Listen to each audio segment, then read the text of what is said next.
Ladies and gentlemen, it is Friday, so you know what that means. It's time for another Low Star Legends video where we are going to go ahead and look at one of the low rarity units in FGO and talk about why they actually might be worth leveling. And Leonidas is a very interesting case, which might be why he won the polling with just absolutely no competition at all whatsoever. It might also have to do with the fact that he has one of the most dope anime scenes of all time. But the way that these videos are titled, where we don't really just say, oh, Low Star Legends, we say why X character is worth leveling, Leonidas might also be a very interesting case, because one of the things that he, and I guess by extension George, really benefit off of is the fact that they are these very cheap, low rarity servants that have a taunt on their first skill, meaning you could bring them to a fight that you want to solo, and they will pretty much guarantee to get knocked off as soon as the fight begins. But ironically enough, both George and Leonidas are more than just taunters. If you do want to go ahead and bring a fully leveled version of those servants, they can actually put in a decent bit of work. Although, the thing I find most interesting about Leonidas is that his kit, even if you want to bring him as a fully leveled version of the character, does play nicely with the character's backstory, because even though the Spartans held out very well against the Persians, eventually they did fall, and that is how Leonidas's kit is built. Even if you do want to bring him as kind of like this pseudo support for your party, eventually he is going to go down, which I just love little things like that. When the character's kit and playstyle can reflect their lore or history, I just always think that's very interesting.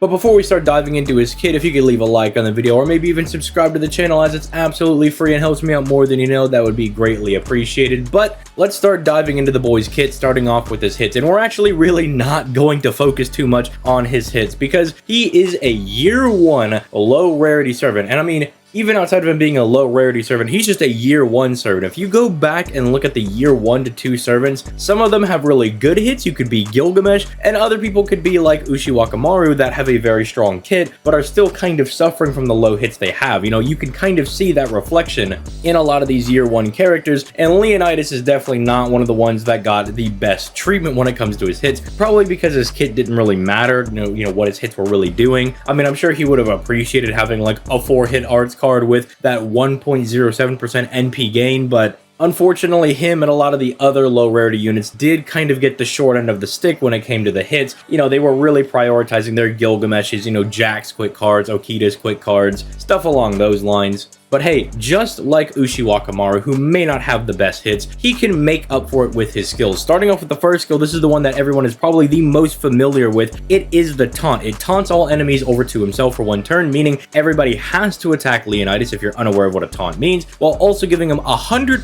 NP gain for 3 turns on a 6-turn cooldown. Basically, what you're trying to do with this is you're trying to get all the damage directed towards Leonidas. You're trying to refund as much NP as possible by getting hit, so you could go ahead and fire his NP. Now, does this work out the best all of the time? Sometimes. Sometimes it results in your Leonidas getting butt blasted into the sun, and other times it works out perfectly. You know, you get hit by a high hit card from your enemy, and you know, you refund a bunch of your NP and you're able to fire the NP, start buffing the allies and everything. But at the very least, you are guaranteed to buy yourself 1 turn, right? That is, at the very least, it will go ahead and do that for you. Now, he does have some other skills that do pair very nicely with this first skill, but again, don't think I need to go too much into depth with this one because it's the one everybody's probably the most familiar with. The second skill over here is one that actually got recently buffed, and this is the one that does pair very nicely with his first skill. It gives him a guts that lasts for 5 turns and is stackable with other guts. Let's also not forget that this Guts revives him with 5,000 HP. Considering that he has almost 8,000 HP naturally, this is a pretty huge Guts. It's going to be reviving him with over half of his HP, and very much like Hercules, every time he revives, he's going to get a buff, but instead of a buster buff, he's going to buff the party's attack by 20% for 3 turns every single time his Guts is procced. And I think for Leonidas, this is a very interesting buff to go ahead and give him, because it does almost hint at the fact that we may see an NP upgrade in the future that maybe gives him a Guts on his NP, or maybe they're going to buff his 3rd or 1st skill where that also is able to give him a Guts, something along those lines. That way he can trigger this multiple times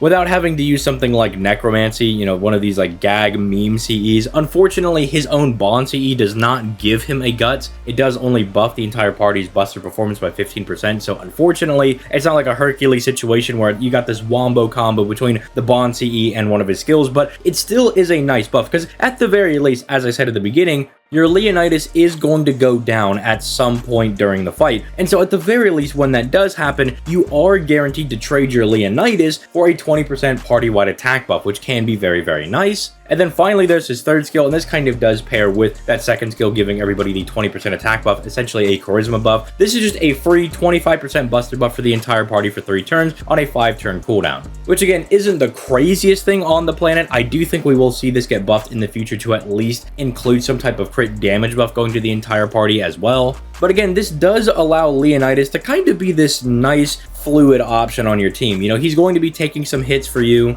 He's a little sticky because he's got the guts, but then also can provide some pretty decent buffs to the party in the attack buff and the buster buff. And then if we want to go look at the NP, this is also why I think we're going to see him give a crit damage buff on that third skill whenever they want to go ahead and buff that again, because whenever he fires his NP, he's going to be bombing 25 stars, buffing his own defense by 30% for 3 turns, and then taunting himself once again. Now, technically, yes, he could only drop 5 stars, but who only has an NP1 Leonidas? Get your butt back in the friend point gacha and go get your other copies. Like, don't you have a Saber Lily or a Habitrot to be pulling for? You know, once you're pulling for them, you're gonna get your NP5 Leonidas, so you're gonna be bombing those 25 guaranteed stars. And this is also what I mean by he's a little bit sticky. Getting that extra little bit of defense isn't going to help him last for like innumerable amount of turns, but hey, at the very least, it does make him a little bit more tanky. He might tank an extra hit. Maybe that lets you get your guts again and let him kind of hang around for a little bit longer to kind of protect the party. The only weird or awkward thing is that it is a buster NP, and that's not really doing any damage, so it's kind of like Steno in a way where it's just kind of awkward because you can't really chain it with other things to refund other party members' NP. You can't even chain it with like a quick NP to maybe drop more stars on the one he's already going to be guaranteed dropping. That in and of itself is a little bit awkward, so I mean, I would hope they would change that in the future at some point, but I don't really see Leonidas on the priority list to get like the Emiya treatment where they're like, all right, Emiya, we're going to give you the ability to change your NP to arts for a turn. I don't really see that being a thing with Leonidas, but he is kind of a little quirky servant you could bring in some of your team comps. Not the most broken thing on the planet, but I do find him very fun to play around with, you know, especially if you get a little bit bored of just using him as a taunt or letting him get slapped around so you can go solo the quest with somebody else, which is a very good thing that he does. I do not want to discredit the fact that he and George have this very exclusive role as being low rarity, so they have very low stats, level 1 taunters that get their taunt immediately upon summon. So that in and of itself will always be something very valuable that they have. It's not really any fault of their own that they have it. It's just, hey, happenstance, you know, you're able to use them as soloers, and they do really good in those parties. So everybody generally does have like a level 1 Leonidas or a level 1 George hanging around. You also might have seen those on friends list, and if you've been confused, like, why are these level 1 guys sitting on people's parties, you know, when they have these like level 100 servants, they NP5 this other guy? Why is there some random bronze servant at level 1 sitting there? It's so people can bring them for solos if they want to do that.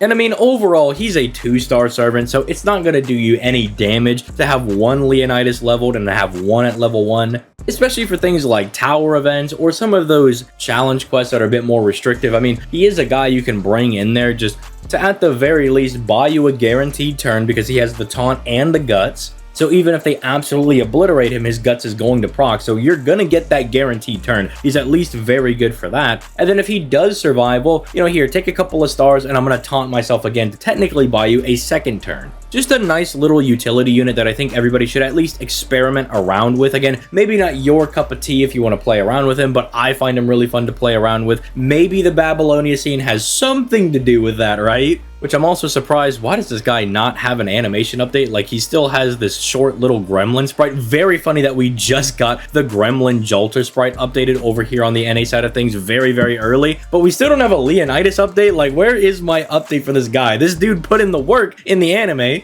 as one of the dopest scenes of all time. Can we make him not like this little tiny man? Can we upgrade his animations just a little bit, please? But with that being said, let me know your thoughts in the comments down below. Let me know one of your best runs that you've used Leonidas in, if at all. You know, it could be a solo, it can be one where you actually brought him around. And do not forget that later on today, the poll for the next Low Star Legends is going to be going live. And look, I better see my boy Spartacus win this poll. If you guys all vote for Paracelsus, I'm going to throw my coffee mug at my monitor and hope that it travels through and donks you on the head. But with all that being said, I'm going to go ahead and get out of here. You guys have yourselves a nice one, and I'll catch y'all in the next video. Peace, late guys.